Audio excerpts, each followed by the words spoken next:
If you've ever thought about building one of the many card kits available on the market, ever wondered what it's all about, ever thought about what's involved, keep watching.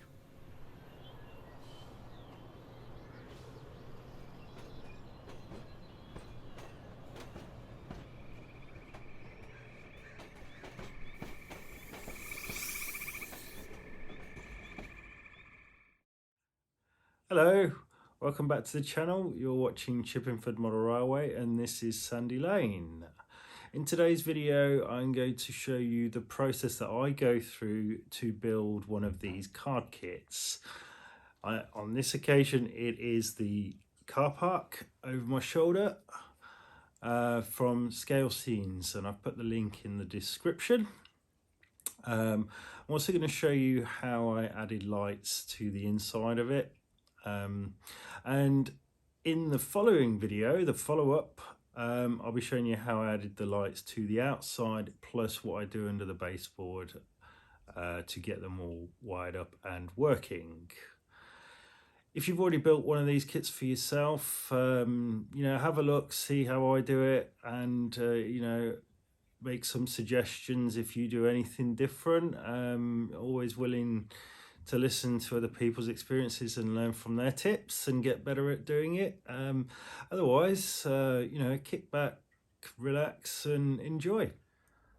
The instructions and the templates come as a PDF file, and you can look at the instructions beforehand and scroll through the various components, decide what configuration you want to build, and then you can go back to the templates and print out the desired ones.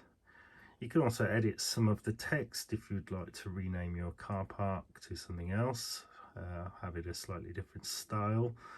Then you can just print out those elements.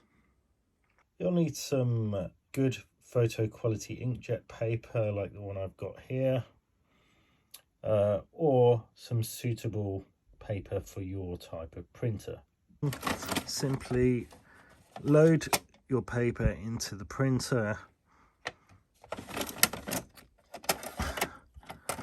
set the quality, if you can, to the right sort.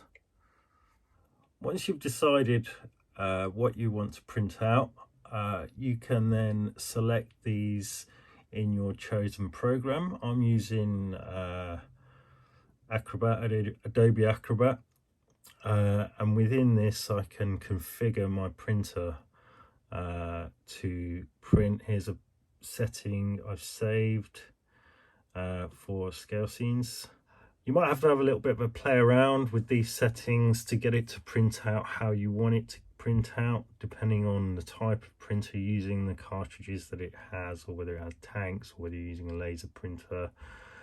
Just print off a few and see what looks okay to you, just bearing in mind that you are going to apply a coat of matte varnish to these later, and that may well affect different aspects of the colouring. And click print.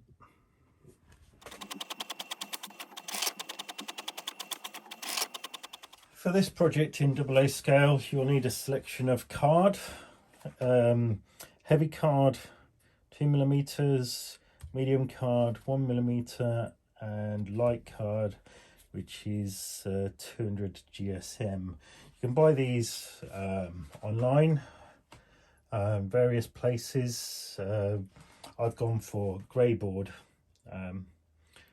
that's what I look for, and but you buy them in these packets of 10, or you can buy individual sheets. Once you have your card and you've printed out your templates, you need to glue the paper to the card. So for that I use some spray mount, which is the repositionable version, just gives me a bit more working time just in case. So in a well ventilated area, and I've got this set up somewhere that's not in the house, cover your card with the glue. Give it a liberal covering, and then take your sheets and glue them on.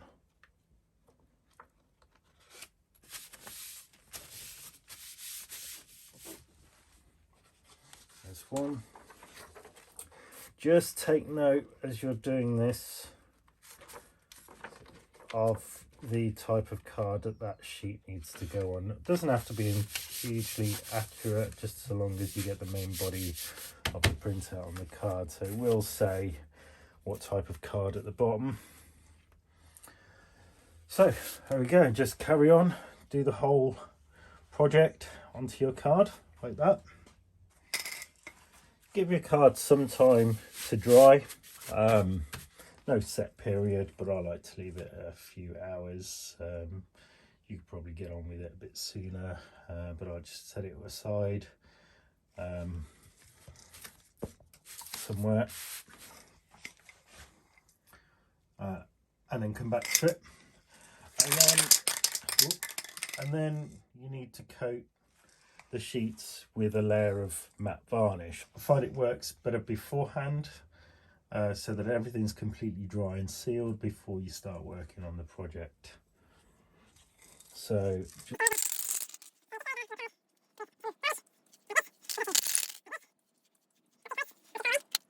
and then you can put that aside to dry before you start cutting it out. You'll need a selection of tools to carry out this build, and there is a suggestion on the instructions, and there's some information on the website as well.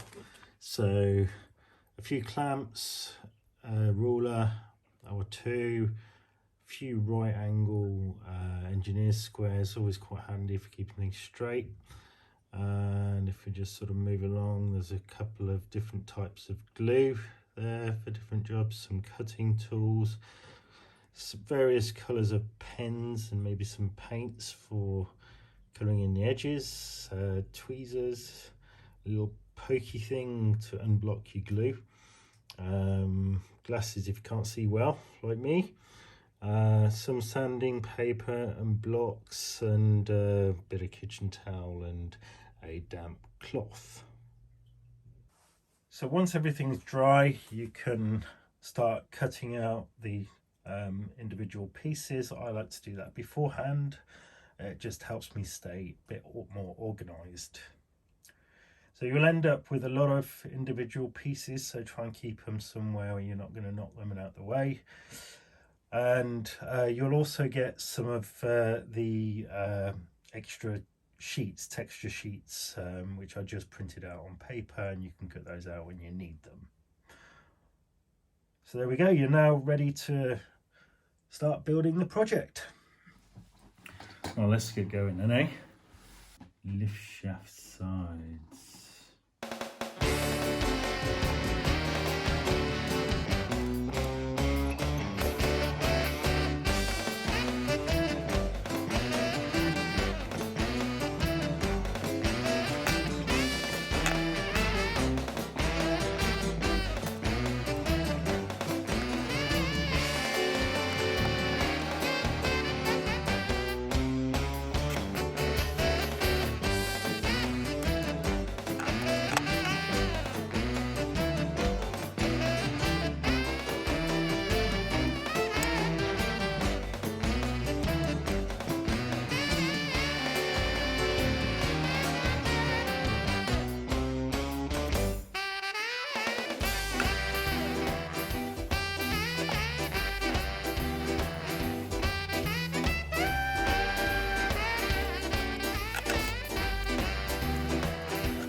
for those that are interested, this is the simple circuit, 3 LEDs wired up in series with a 2K resistor in this. I'm just testing it.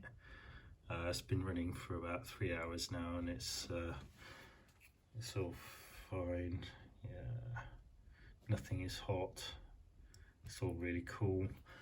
Off of a 12-volt supply DC, and yeah, that's it. So I'll dim that down to, you know, with a higher rated resistor, 4K probably, to ensure that it's sufficient dimness in the car park so that crimes can be committed and people can hide. That's the dark side of me, right?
Well, we've come to the end of this one.